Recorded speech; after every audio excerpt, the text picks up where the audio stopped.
नमस्कार, BPL news में आप सभी दोस्तों का एक बार फिर से बहुत बहुत स्वागत है। दोस्तों, आज हम बात करने वाले हैं 2019 लोकसभा चुनाव के इस 7वें चरण के मतदान का पूरा समीकरण। जी हाँ, हम बात करते हैं अगर लोकसभा चुनाव की, तो कल 7वें चरण का मतदान 19 मई को होने है। तो हम जान लेते हैं कि 7वें चरण के मतदान की 59 सीटों पर, जिस तरीके से देश में 59 सीटों पर मतदान होने वाला है, लेकिन खासकर यूपी की बात करें तो यूपी के 13 सीटों पर मतदान होने वाला है। तो यूपी के 13 सीटों के मतदान का समीकरण क्या कहता है? क्या एक बार फिर से 13 सीटों में से भारतीय जनता पार्टी को फायदा होगा?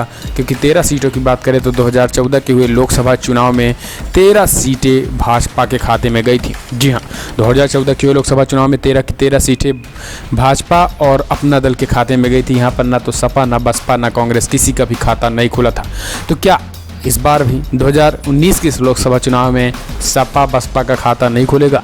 क्या गठबंधन का यहाँ पर खाता नहीं खुलने वाला है, या फिर भारतीय जनता पार्टी को कितना फायदा होने वाला है? एक एक समीकरण, एक एक लोकसभा सीट का पूरी तरीके से समीकरण इस वीडियो में हम एनालिसिस करने वाले हैं। लेकिन उससे पहले छोटा सा निवेदन, अगर आपने हमारे चैनल को अभी तक सब्सक्राइब नहीं किया तो प्लीज़ सब्सक्राइब की लाल बटन दबाकर चैनल को अभी सब्सक्राइब करें। चलिए हम जान लेते हैं कि आखिर इन सीटों का समीकरण क्या है। और पहली सीटों की बात करते हैं दोस्तों, तो पहली सीट की बात करें हम अगर वाराणसी। जी हाँ, सबसे पहले हम आते हैं काशी, जहाँ से प्रधानमंत्री मोदी चुनाव लड़ रहे हैं। और माना जा रहा है कि प्रधानमंत्री चुनाव लड़ने से कहीं न कहीं आसपास की सीटें भी प्रभावित कर सकते हैं। तो क्या वाकई में प्रभावित करेंगे? समीकरण क्या कहता है? बनारस की बात करें तो प्रधानमंत्री मोदी उम्मीदवारी के चलते भाजपा इस सीट पर मुकाबले में है और कोई मुकाबला नहीं कर पा रहा है, ऐसा माना जा रहा है। यहाँ से पहले प्रियंका गांधी के कांग्रेस से टिकट पर चुनाव लड़ने की बात चल रही थी, लेकिन बाद में अजय राय को मैदान में उतारा गया। समाजवादी पार्टी, बहुजन समाज पार्टी गठबंधन की तरफ से प्रशालिनी यादव प्रत्याशी हैं। लेकिन अब माना जा रहा है कि बनारस में जिस तरीके से समीकरण निकल कर आ रहे हैं, उससे कहीं ना कहीं माना जा रहा है कि बनारस में प्रधानमंत्री मोदी को मुश्किल हो सकती है।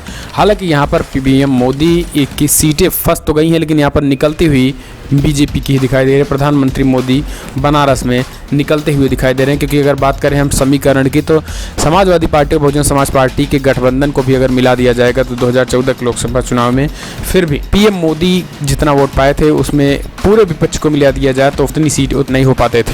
ऐसे में कहीं ना कहीं माना जा रहा है कि बनारस से प्रधानमंत्री मोदी फिलहाल जीतने वाले हैं। अब चलते हैं गोरखपुर। गोरखपुर की बात करें, बीजेपी के जो दिग्गजों का दांव लगाया है, हम सबसे पहले उन सीटों की बात कर लेते हैं। क्योंकि प्रधानमंत्री से लेकर कई मंत्री, श्री गठबंधन से लेकर इनके सारे के सारे लोग हैं, उनकी सीटों की बात हम करते हैं। प्रधानमंत्री बनारस हो गया, गोरखपुर आते हैं। क्या गोरखपुर मुख्यमंत्री योगी आदित्यनाथ अपनी सीट निकालने में काबिज हो सकते हैं? क्योंकि बात करें गोरखपुर की, तो गोरखपुर में पूरी तरीके से सियासी समीकरण बदल गया है। समीकरण इस बार करवट लेता हुआ दिखाई दे रहा है और गोरखपुर में हालत खराब है भारतीय जनता पार्टी की। जी हाँ, प्रधानमंत्री मोदी कितना भी दावे कर लें, इस बार गोरखपुर में पूरी तरीके से जो समीकरण बता रहे हैं, इस बार भी 2017 के हुए उपचुनाव में गोरखपुर में जिस तरीके से समाजवादी पार्टी ने जीत दर्ज की थी, उसके बाद माना जा रहा है कि एक बार फिर से भारतीय जनता पार्टी यहाँ पर हारने वाली है। क्योंकि गोरखपुर की बात करें तो निषाद वोटर इस बार भी गोरखपुर में सपा के साथ हैं और सपा के निषाद प्रत्याशी भी उतारे गए हैं। हालांकि निषाद पार्टी के जो सांसद थे वो बीजेपी में शामिल हो गए हैं। ऐसे में कहीं ना कहीं एक बार थोड़ी मुश्किल, कांटे की टक्कर देखी जा रही है। लेकिन माना जा रहा है कि यहाँ पर समाजवादी पार्टी, बहुजन समाज पार्टी की गठबंधन की सीटें निकलती हुई दिखाई दे रही हैं। भारतीय जनता पार्टी की तरफ से इस बार भोजपुरी स्टार रवि किशन को मैदान में उतारा गया है। लेकिन माना जा रहा है कि यहाँ कांग्रेस पार्टी भी ब्राह्मण प्रत्याशी उतार करके पूरी तरीके से मामला तिकोड़ी कर दी है। ऐसे में कहीं ना कहीं अगर ब्राह्मणों का वोट बढ़ता है, कांग्रेस पार्टी की तरफ जाता है, तो यहाँ पर सपा बसपा गठबंधन को जबरदस्त फायदा होता दिखाई दे रहा है। अब हम चलते हैं सीधे गाजीपुर की बात करें तो गाजीपुर में इस बार रेल मंत्री मनोज सिन्हा का साख दांव पर है। जी हाँ, गाजीपुर की बात करें तो पूरी तरीके से इस बार समीकरण सपा और बसपा की गठबंधन की बात करें तो यहाँ पर सपा बसपा गठबंधन 2014 के लोकसभा चुनाव में पूरी तरीके से हावी थी। और इस बार भी माना जा रहा है कि यहाँ पर जो समीकरण निकल के आ रहे हैं वो फिलहाल बसपा की तरफ जाती हुई दिखाई दे रहे हैं। क्योंकि यहाँ पर गठबंधन से बसपा की ओर बाहुबली अफजाल अंसारी को मैदान में उतारा है और कांग्रेस गठबंधन ने जीत कुशवाहा को टिकट दिया है। लेकिन जो समीकरण, अगर समीकरण की बात करें तो 2014 में सपा बसपा हावी हुई थी। 2014 में सपा बसपा के वोटों को जोड़ दिया जाए तो पूरी तरीके से बीजेपी पर हावी होती दिखाई दे रही थी। तो इसे में माना जा रहा है कि रेल मंत्री मनोज सिन्हा की सीट इस बार जाने वाली है और गाजीपुर में गठबंधन की जीत होती दिखाई दे रही है। चंदौली की बात करें तो यहाँ पर भारतीय जनता पार्टी के प्रदेश अध्यक्ष महेंद्र नाथ पांडे की राह भी आसान नहीं है। क्योंकि 2014 की बात करें तो यहाँ पर भी 2014 में जातीय समीकरण और सपा बसपा के गठबंधन पूरी तरीके से हावी होते दिखाई दे रहे हैं और 2 विधानसभाओं के शामिल होने से यहाँ समीकरण बदल गया है। अगर बात करें हम, सपा ने संजय चौहान को मैदान में उतारा है, यहाँ पर सपा ने संजय चौहान को, तो कांग्रेस की तरफ से पूर्व मंत्री बाबू सिंह कुशवाहा की पत्नी शिवकन्या कुशवाहा उम्मीदवार हैं। चंदौली की बात करें तो 2014 में महेंद्र नाथ पांडे को समाजवादी पार्टी, बहुजन समाज पार्टी के अगर वोटों को मिला दिया जाए तो उससे कहीं कम वोट मिले थे। तो इस बार भी माना जा रहा है कि ये समीकरण अगर फिट बैठ गया तो यहाँ पर चंदौली पूरी तरीके से गठबंधन के खाते में जाती हुई दिखाई दे रही है। गौतम बुद्ध नगर, अब बात करते हैं कुशीनगर की। कुशीनगर की बात करें तो यहाँ पर भी गठबंधन के खाते में सीटें जाती हुई दिखाई दे रही है। भारतीय जनता पार्टी ने मौजूदा सांसद राजेश पांडे को टिकट काटकर विजय दुबे को उम्मीदवार बनाया है।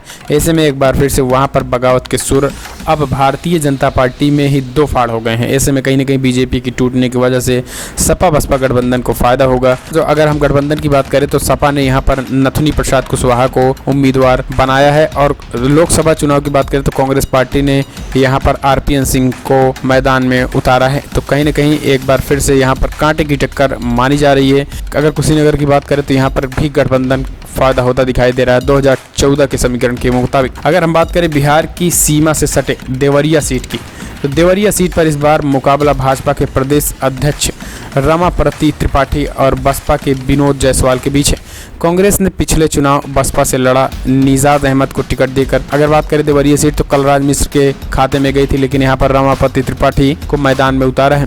लेकिन माना जा रहा है कि अंदरूनी कलह यहाँ पर भी भाजपा में है, क्योंकि जिस तरीके से भारतीय जनता पार्टी में बड़े केंद्रीय मंत्री थे कलराज मिश्र, उनको इस्तीफा देना पड़ा था। तो ऐसी कहीं न कहीं ब्राह्मणों को साइड लाइन करने का एक यहाँ पर बीजेपी में ही कुछ लोगों को किया गया। ऐसे में कहीं न कहीं यहाँ पर भी नाराजगी साफ देखने को मिल रही थी। और अगर बात करें गणित की तो सपा बसपा यहाँ पर भी हावी होती दिखाई दे रही है देवरिया में। तो देवरिया में भी गठबंधन निकलता हुआ दिखाई दे रहा है। घोसी की बात करें गठबंधन निकलती हुई दिखाई दे रही है। यहाँ पर भारतीय जनता पार्टी की तरफ से हरि नारायण राजभर, जबकि गठबंधन की तरफ से बाहुबली मुख्तार अंसारी के करीबी माने जाने वाले अतुल राय बसपा से उम्मीदवार बनाए गए हैं।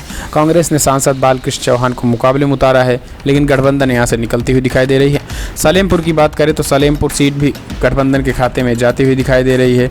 यहां पर भारतीय जनता पार्टी की तरफ से रविंद्र कुशवाहा जो कि सांसद है फिर भी उम्मीदवार बने हैं। भाजपा ने प्रदेश अध्यक्ष आर.एस. कुशवाहा को गठबंधन बनाया है, जबकि कांग्रेस ने यहां पर राजेश मिश्र को टिकट दिया है और पूरी तरीके से यहां पर मामला त्रिकोणीय कर दिया है। लेकिन गठबंधन माना जा रहा है कि जिस तरीके से कांग्रेस पार्टी ने एक ब्राह्मण को वोट, जिस तरीके से कांग्रेस पार्टी ने ब्राह्मण प्रत्याशी बनाया है, ऐसे में कहीं न कहीं बीजेपी के वोटों में सेंधमारी करती हुई दिखाई दे रही है और यहाँ पर भी गठबंधन को जबरदस्त फायदा होता दिखाई दे रहा है।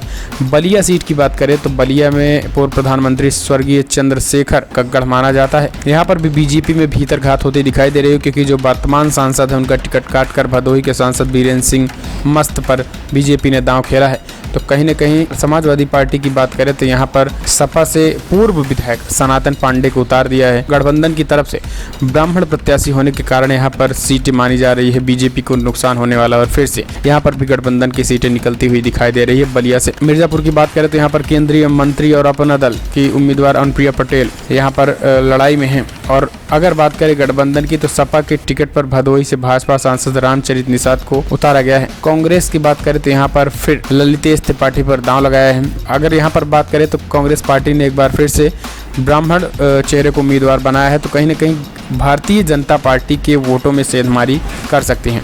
लेकिन माना जा रहा है कि जिस तरीके से बात करें हम अगर मिर्ज़ापुर की तो यहाँ पर पटेलों का भी गढ़ माना जाता है, बीजेपी के भी कोर वोटर माने जाते हैं। ऐसे में कहीं अगर मिर्ज़ापुर की बात करें तो ये अपना दल का भी गढ़ माना जाता है। ऐसे में त्रिकोणी की लड़ाई हो सकती है, लेकिन यहाँ पर गठबंधन की बजाय भारतीय जनता पार्टी अपना दल को सीटें जाती हुई दिखाई दे रही है। और यहाँ पर मिर्ज़ापुर की बात करें तो यहाँ पर अनुप्रिया पटेल के खाते में ये सीट जाती हुई दिखाई दे रही है।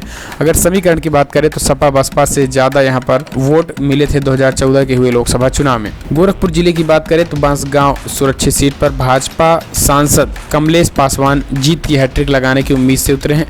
टिकट की अदला बदली में उलझे गठबंधन की ओर से बसपा के सदल प्रसाद अनंत उम्मीदवार बने हैं। कांग्रेस ने पूर्व IPS कुछ सौरभ पासवान को उम्मीदवार बनाया है। यहाँ पर माना जा रहा है कि गठबंधन के प्रत्याशी निकलते हुए दिखाई दे रहे हैं। रॉबर्ट्सगंज की बात करें तो भाजपा ने बागी तेवर दिखाने वाले सांसद छोटेलाल खरवार का टिकट काटकर यह सीट अपने दल सहयोगी सोनेलाल के लिए छोड़ दी थी।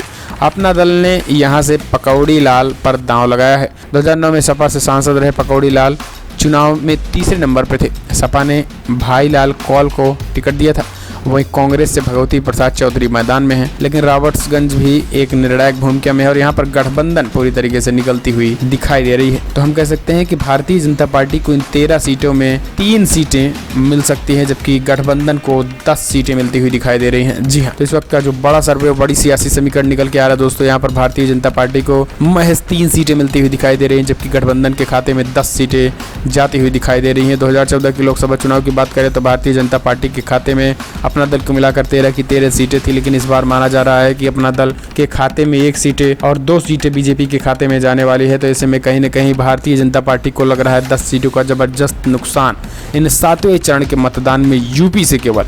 और बड़े बड़े मंत्री, बड़े बड़े प्रदेश अध्यक्ष यहाँ पर धाराशायी होते दिखाई दे रहे हैं और बीजेपी में पूरी तरीके से गाजीपुर में मनोज सिन्हा हार रहे हैं, महेंद्र पांडे हार रहे हैं। पूरी तरीके से बड़े बड़े नेताओं की क्षति इस बार होती हुई दिखाई दे रही है गठबंधन की इस लहर और आंधी में।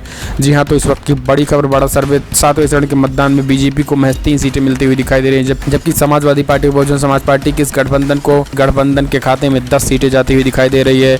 और बात करें हम बीजेपी की, तो बीजेपी को महज 3 सीटें मिलती हुई दिखाई दे रही हैं। गोरखपुर में इस बार रस्साकसी है, कुछ भी हो सकता है, फिर भी हमने 3 सीटें भारतीय जनता पार्टी के खाते में डाली, लेकिन देखने की बात होती है क्या 3 सीटें भी मिल पाती है, क्योंकि बात करें गोरखपुर और मिर्ज़ापुर टक्कर कांटे की है, यहाँ पर भी कुछ भी हो सकता है। लेकिन जो बड़ी खबर निकल के आ रही है, भारतीय जनता पार्टी को हो रहा जबरदस्त नुकसान और 10 सीटें खिसकती हुई दिखाई दे रही है बीजेपी के खाते में से। तो फिलहाल इस वीडियो में दोस्तों इतना ही कि अगर बात तो गठबंधन की, तो एक और प्लस पॉइंट यहाँ पर दिखाई दे रहा है, क्योंकि जो भारतीय जनता पार्टी के जो सहयोगी दल ओम प्रकाश राजभर हैं, सोहेलदेव समाज पार्टी के राष्ट्रीय अध्यक्ष, उनका समर्थन यहाँ पर गठबंधन को है। तो एक बड़ा जो फैक्टर माना जा रहा है कि जो छोटी जातियाँ हैं उनमें कोई भी बिखराव हो नहीं रहा है, कोई भी टकराव हो नहीं रहा है। ऐसे में भारतीय जनता पार्टी की मुश्किलें और बढ़ गई हैं और गठबंधन क्लीन स्वीप करती हुई दिखाई दे रही है और पूरी तरीके से बीजेपी को जबरदस्त नुकसान होता दिखाई दे रहा है। फिलहाल इस वीडियो में इतना ही। वीडियो पसंद आया तो लाइक करें, शेयर करें, कमेंट के माध्यम से अपनी राय देना ना भूलें। साथ ही अगर आप मानते हैं कि 2019 में इस बार बदलाव होगा और प्रधानमंत्री मोदी की कुर्सी खिसकने वाली है, तो कमेंट के माध्यम से अपनी राय देना ना भूलें।